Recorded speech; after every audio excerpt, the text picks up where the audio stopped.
1857ರ April 20ರಂದು ಬ್ರಿಟಿಷರ ದೌರ್ಜನ್ಯದಿಂದ ದೇಶವನ್ನು ಬಿಡುಗಡೆ ಮಾಡುವ ಮೊದಲ ಕ್ರಾಂತಿಯು ಹಿಮಾಚಲದ ಕಸೌಲಿ ಕಂಟೋನ್ಮೆಂಟ್ನಿಂದ ಪ್ರಾರಂಭವಾಯಿತು.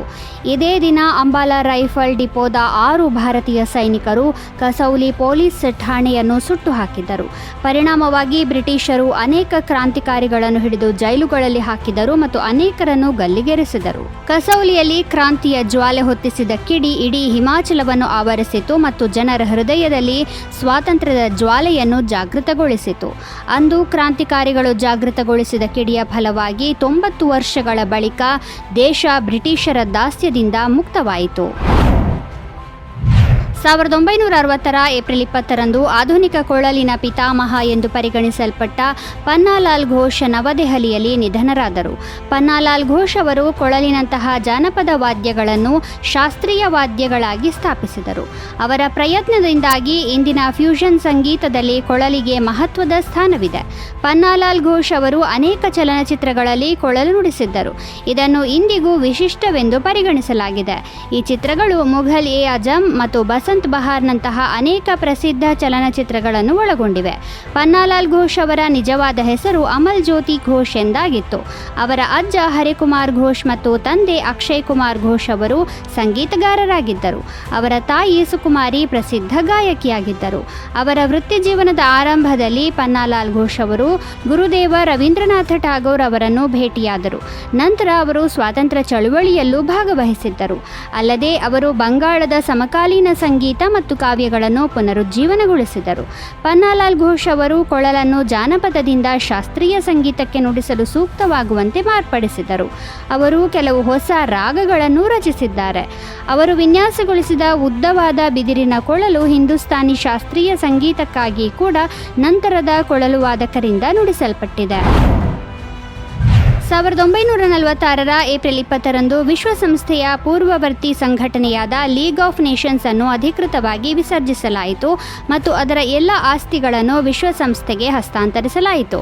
ಲೀಗ್ ಆಫ್ ನೇಷನ್ಸ್ ಅನ್ನು 1920ರ ಜನವರಿ 10ರಂದು ಮೊದಲ ವಿಶ್ವಯುದ್ಧದ ಅಂತ್ಯದ ನಂತರ ಸ್ಥಾಪಿಸಲಾಯಿತು.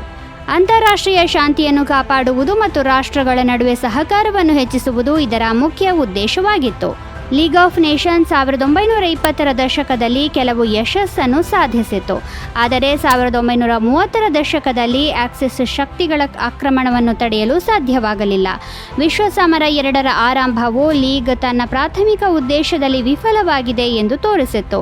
1946ರಲ್ಲಿ ಸ್ವತಃ ಯುನೈಟೆಡ್ ನೇಷನ್ಸ್ ಲೀಗ್ ಆಫ್ ನೇಷನ್ಸ್ನ ಸ್ಥಾನವನ್ನು ತೆಗೆದುಕೊಂಡಿತು. 1902ರ ಏಪ್ರಿಲ್ 20ರಂದು ಮೇಡಂ ಮೇರಿ ಕ್ಯೂರಿ ಮತ್ತು ಅವರ ಪತಿ ಪಿಯರೆ ಕ್ಯೂರಿ ವಿಕಿರಣಶೀಲ ಪದಾರ್ಥಗಳಾದ ರೇಡಿಯಂ ಮತ್ತು ಪೊಲೋನಿಯಂ ಅನ್ನು ಪಿಚ್ ಬ್ಲೆಂಡ್ ಎಂಬ ಖನಿಜದಿಂದ ಪ್ರತ್ಯೇಕಿಸಿದರು. ಅವರ ಆವಿಷ್ಕಾರವು ವೈಜ್ಞಾನಿಕ ಜಗತ್ತಿನಲ್ಲಿ ಹೊಸ ಕ್ರಾಂತಿಯನ್ನು ತಂದಿತು. ಅವರ ಆವಿಷ್ಕಾರವು ನಂತರ ಕ್ಯಾನ್ಸರ್ ಚಿಕಿತ್ಸೆಯಲ್ಲಿ ವರದಾನವಾಯಿತು. ಈ ಸಂಶೋಧನೆಗಾಗಿ ಅವರಿಗೆ 1903ರಲ್ಲಿ ಭೌತಶಾಸ್ತ್ರದಲ್ಲಿ ನೊಬೆಲ್ ಪ್ರಶಸ್ತಿಯನ್ನು ನೀಡಲಾಯಿತು. 1911ರಲ್ಲಿ ರೇಡಿಯಂನ ಶುದ್ಧೀಕರಣಕ್ಕಾಗಿ ಮೇಡಂ ಕ್ಯೂರಿಗೆ 2ನೇ ನೊಬೆಲ್ ಪ್ರಶಸ್ತಿಯನ್ನು ನೀಡಲಾಯಿತು. ಪಿಯರೆ ಕ್ಯೂರಿ 1906ರ ಏಪ್ರಿಲ್ 19ರಂದು ಪ್ಯಾರಿಸ್ನಲ್ಲಿ ರಸ್ತೆ ಅಪಘಾತದಲ್ಲಿ ನಿಧನರಾದರು. ಇದಾದ ನಂತರವೂ ಮೇರಿ ಕ್ಯೂರಿ ಸಂಶೋಧನೆಯಲ್ಲಿ ತೊಡಗಿದ್ದರು. ದೀರ್ಘಕಾಲದವರೆಗೆ ವಿಕಿರಣದ ಅಡಿಯಲ್ಲಿ ಕೆಲಸ ಮಾಡಿದ ಕಾರಣ ಅವರು ಲ್ಯುಕೇಮಿಯಾ ಎಂಬ ರೋಗಕ್ಕೆ ತುತ್ತಾದರು. ಅದರ ನಂತರ ಮೇಡಂ ಮೇರಿ ಕ್ಯೂರಿ 1934ರ ಜುಲೈ 4ರಂದು ನಿಧನರಾದರು.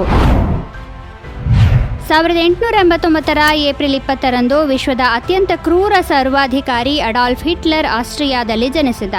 ಆತನ ತಂದೆಯ ಮರಣದ ನಂತರ ಆತ 1907ರಲ್ಲಿ ವಿಯೆನ್ನಾಕ್ಕೆ ಹೋದ. ಇದರ ನಂತರ ಹಿಟ್ಲರ್ ಸೈನ್ಯಕ್ಕೆ ಸೇರಿದ. 1918ರಲ್ಲಿ ಜರ್ಮನಿಯ ಸೋಲಿನ ನಂತರ ಹಿಟ್ಲರ್ 1919ರಲ್ಲಿ ಸೈನ್ಯವನ್ನು ತೊರೆದು ನಾಜಿ ಪಕ್ಷವನ್ನು ಸ್ಥಾಪಿಸಿದ. ಕಮ್ಯುನಿಸ್ಟರು ಮತ್ತು ಯಹೂದಿಗಳಿಂದ ಎಲ್ಲ ಹಕ್ಕುಗಳನ್ನು ಕಸಿದುಕೊಳ್ಳುವುದು ಇದರ ಉದ್ದೇಶವಾಗಿತ್ತು. ಯಾಕೆಂದರೆ ಕಮ್ಯುನಿಸ್ಟರು ಮತ್ತು ಯಹೂದಿಗಳೇ ಜರ್ಮನಿಯನ್ನು ಸೋಲಿಸಿದ್ದರು ಎಂದು ಆತ ನಂಬಿದ್ದ. ಹಿಟ್ಲರ್ 1932ರ ಚುನಾವಣೆಯಲ್ಲಿ ಅಧ್ಯಕ್ಷನಾಗಿ ಆಯ್ಕೆಯಾಗಲು ಯಶಸ್ವಿಯಾಗಲಿಲ್ಲ. ಆದರೆ 1933ರಲ್ಲಿ ಆತ ಜರ್ಮನಿಯ ಚಾನ್ಸಲರ್ ಆದ. ಇದಾದ ನಂತರ ಅವನು ಕಮ್ಯುನಿಸ್ಟ್ ಪಕ್ಷವನ್ನು ಕಾನೂನು ಬಾಹಿರವೆಂದು ಘೋಷಿಸಿದ ಮತ್ತು ಯಹೂದಿಗಳ ಹತ್ಯಾಕಾಂಡವನ್ನು ಪ್ರಾರಂಭಿಸಿದ. ಜರ್ಮನ್ ಸಾಮ್ರಾಜ್ಯವನ್ನು ಸ್ಥಾಪಿಸುವ ಗುರಿಯೊಂದಿಗೆ ಹಿಟ್ಲರ್ ನೆರೆಯ ದೇಶಗಳೊಂದಿಗೆ ಎಲ್ಲ ಒಪ್ಪಂದಗಳನ್ನು ಮುರಿದು ದಾಳಿ ಮಾಡಿದ. ಇದರಿಂದಾಗಿ 1939ರಲ್ಲಿ ಎರಡನೇ ಮಹಾಯುದ್ಧ ಪ್ರಾರಂಭವಾಯಿತು. ನಂತರ 1945ರ ಏಪ್ರಿಲ್ 30ರಂದು ಹಿಟ್ಲರ್ ಈಗ ತಾನು ಗೆಲ್ಲಲು ಸಾಧ್ಯವಿಲ್ಲ ಎಂದು ಭಾವಿಸಲು ಪ್ರಾರಂಭಿಸಿದ. ಅವನ ಸೋಲು ಖಚಿತವಾಗಿತ್ತು. ಆದರೆ ಅವನು ಯಾವುದೇ ಕಾರಣಕ್ಕೂ ಜೀವಂತವಾಗಿ ಶತ್ರುಗಳ ಕೈಗೆ ಸಿಕ್ಕಿ ಬೀಳಲು ಬಯಸಲಿಲ್ಲ. ಹೀಗಾಗಿ ಆತ್ಮಹತ್ಯೆ ಮಾಡಿಕೊಳ್ಳಲು ನಿರ್ಧರಿಸಿ ಗುಂಡು ಹಾರಿಸಿಕೊಂಡು ಆತ್ಮಹತ್ಯೆ ಮಾಡಿಕೊಂಡ.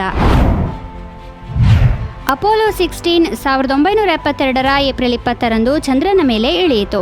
1972ರ ಏಪ್ರಿಲ್ 16ರಂದು ಅಮೆರಿಕನ್ ಬಾಹ್ಯಾಕಾಶ ಸಂಸ್ಥೆ ನಾಸಾವು ಅಪೋಲೋ 16 ಅನ್ನು ಉಡಾವಣೆ ಮಾಡಿತು.